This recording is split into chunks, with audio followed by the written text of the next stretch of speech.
1. O autor. O autor não menciona seu nome em parte alguma do livro, mas as descrições que apresenta de si mesmo e de suas experiências indicam que se trata do rei Salomão. Ele se chama filho de Davi e rei de Jerusalém. Eclesiastes 1:1, Eclesiastes 1:12. E afirma ter grande riqueza e sabedoria. Eclesiastes 2, do versículo 1 ao 11. Eclesiastes 1:13.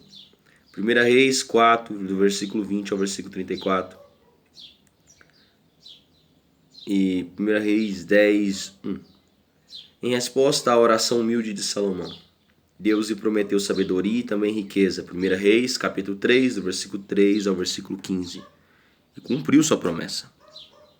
Em 2 ocasiões ao longo de Eclesiastes, o autor menciona o rei e faz referência frequente aos problemas da burocracia governamental.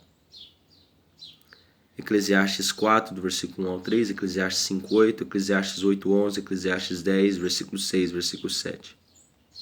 É importante lembrar que Salomão reinou sobre uma grande nação, o que requeria um exército efetivo, numeroso e vários órgãos governamentais.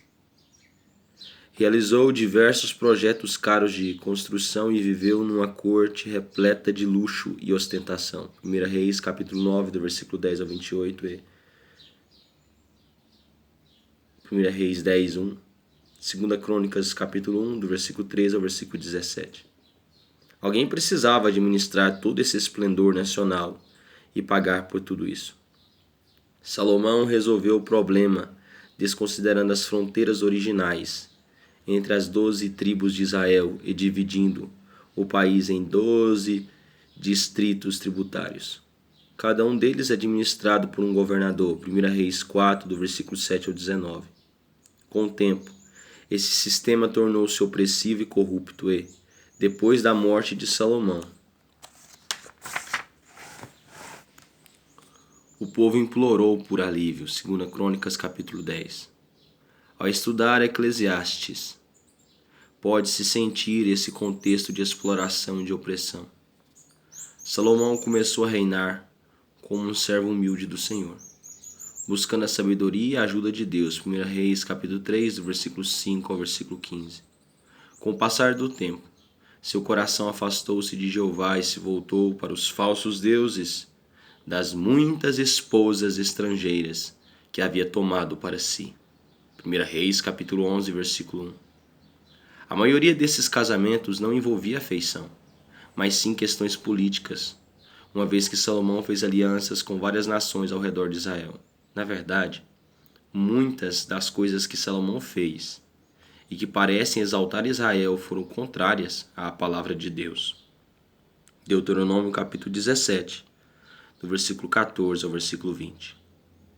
Não havia dinheiro nem autoridade que pudesse deter a aproximação silenciosa, porém certa, do julgamento divino. Nas palavras do conhecido pregador escocês Alexander Whyte, o verme escondido estava a carcomer o bastão real sobre o qual Salomão se apoiava. Os anos finais da vida do rei foram extremamente tristes, pois Deus removeu sua bênção, 1 Reis capítulo 11, e só preservou o trono de Salomão por causa da promessa feita a Davi. Depois da morte de Salomão, a nação dividiu-se, e a casa de Davi ficou com apenas 2 tribos, Judá e Benjamim. Eclesiastes dá uma impressão de ser o tipo de livro que uma pessoa escreveria perto do final da vida, refletindo sobre as experiências e as lições aprendidas. É bem provável que Salomão tenha escrito Provérbios capítulo 1, versículo 1, 1 Reis capítulo 4, versículo 32 e Cantares 1:1. No tempo em que ainda era fiel a Deus e que, no fim de seus dias, tem escrito o livro de Eclesiastes. Não há registro algum de que o rei se arrependeu e voltou para o Senhor. Mas sua mensagem em Eclesiastes sugere que foi o que aconteceu. O rei escreveu Provérbios do ponto de vista de um mestre sábio. Eclesiastes capítulo 1, do versículo 1 ao 6, e Cantares, ou Provérbios capítulo 1, do versículo 1 ao 6, e Cantares do ponto de vista de um amante real.